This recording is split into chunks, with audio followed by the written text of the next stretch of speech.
Hello, good afternoon, good morning, good evening, wherever you are. Welcome again to another Talk Architecture podcast episode with your host Naziaty, Yaacob. This is a teaser of the coming conversation with Kevin Mohd on the balanced education model. So, Kevin Mohd is one of the guests on Talk Architecture that has been downloaded a lot, listened to a lot when we have a conversation with him. And we started having such discussion with him since 2021. And I thought that let's see what he's up to. Let's see what his thoughts are on architecture education. But he's going to discuss in this particular two-parter more on a broader look, more on stepping back into where education started in the seat of education. And that is the first part in which he will mention about that, describing things that I don't know much about, originating from the Greek civilization. And then the issues of what we have now in our own education and in society, affecting society, where the influences rather than mentors. But he did redefine that earlier statement where we're talking about that I posed to him with regard to Bauhaus. He didn't touch on the Bauhaus, but he touched on those three conclusions, and this is being addressed later in part 2. So what we like to know is that both these parts are going to be interesting arguments with regard to what is a balanced education and how that we need to go to fundamentals more so than ever in this day and age when we depend on the social media a lot. And I promise you that this conversation is going to be something that you'll find very much needed in this day and age. Because he is a teacher. He talks from that place of someone who reads a lot, of someone who's in the architecture industry for a long time, and who looking at the broad picture all the time, feeling the pulse of what's happening out in society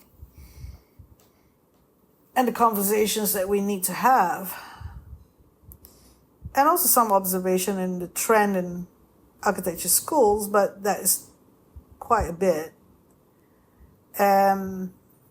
Redefining what I've tried to convey with what I come out so far. And I always had like this kind of conversation where I'm being thrown about my preconceived ideas from Kevin Mohd and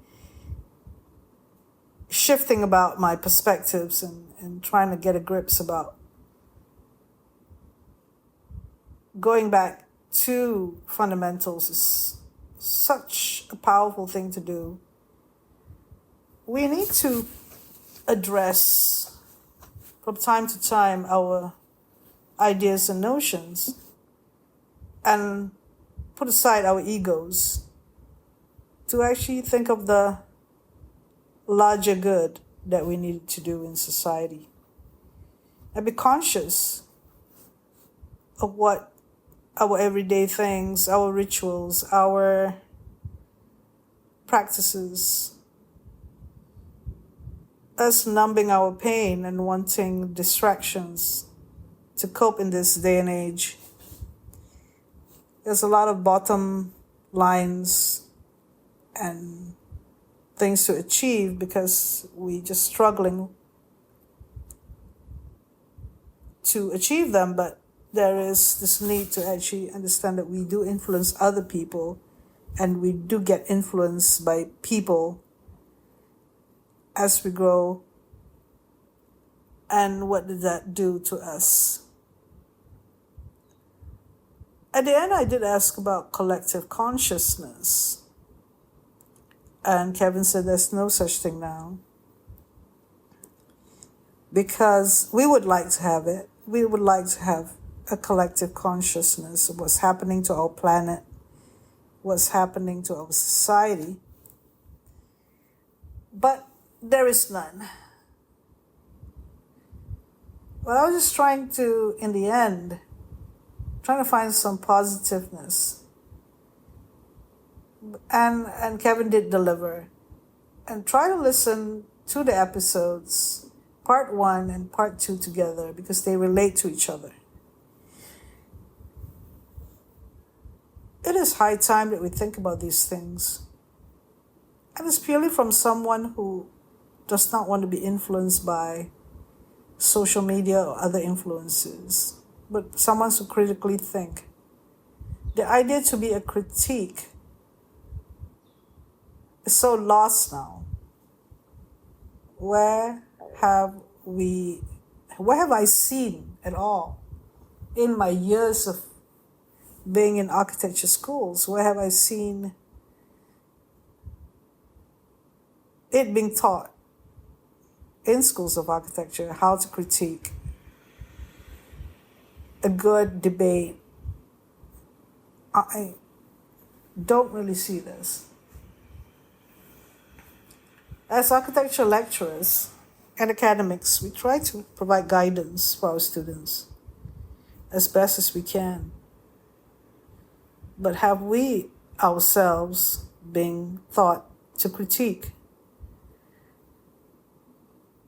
And dare I say that when I was educated in diploma in architecture in a local university in Malaysia, we were not taught at all to critique. But when I was doing a degree in the UK, there were, in theory class, the idea of critique. But still, was I ever thought to be critical? Slowly, it just a practice on my own to be critical because of the conversations were critical. That you actually have to think rather than just present wonderful drawings and beautiful drawings. That your design actually needs to be engaging with something. And then I realized that was important. My first degree, that I'm not going to get away with just coming up with the drawings that is pretty, without much theory, without much critique. I need to be able to argue for the drawings and the processes that I went through doing it. Coming up with it were credible enough. The lecturers gave us graciously the marks that we wish to have because they needed us to be scoring. Then there was the postgraduate diploma, and the thesis was a critical piece. And I guess, had I lost my way after that? But as a teacher, I wanted students to actually, in my early years as a lecturer, I wanted the students to actually read more and have an approach that they engage a conversation with architecture. But I guess I was still struggling as a teacher then. Because you as a student is easier than you as a teacher. And as a teacher, a mentor that, for a lot of people who was there when I was teaching, said that everyone's approach is relevant or is good enough to be done. So I didn't think too much, but I kind of went into everything wanting some evidence of learning from the students, not just merely on paper and just not merely to pass them. As I started my employment with a local university in Kuala Lumpur, I continued with my, shall we say, quest to be a better tutor and getting other invited critique. I mean, the word critique is important, isn't it? What's the difference between being critical thinking and architecture critique? I think we're kind of lost by just the architecture tutor is influenced by social media themselves, by what's happening around, by by branding and the influence of influences and ideas that are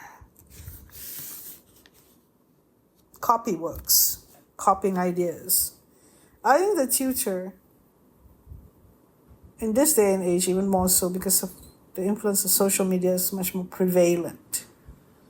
Those ideas are being broadcast easily. We can have access to them easily.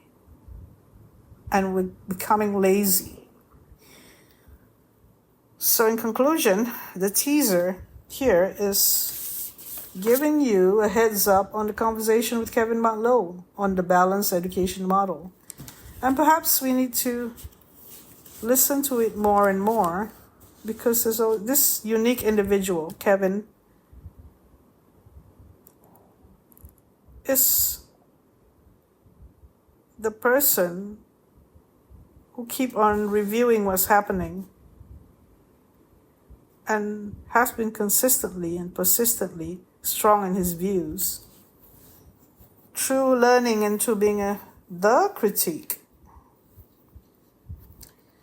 And I hope that you can learn from this conversation. It's mostly Kevin explaining, and I just put some perspective in order to get the conversation going. But I hope you appreciate it and do listen to it coming out soon. Thank you very much for listening. Take care. If you're fasting, have a good Ramadan.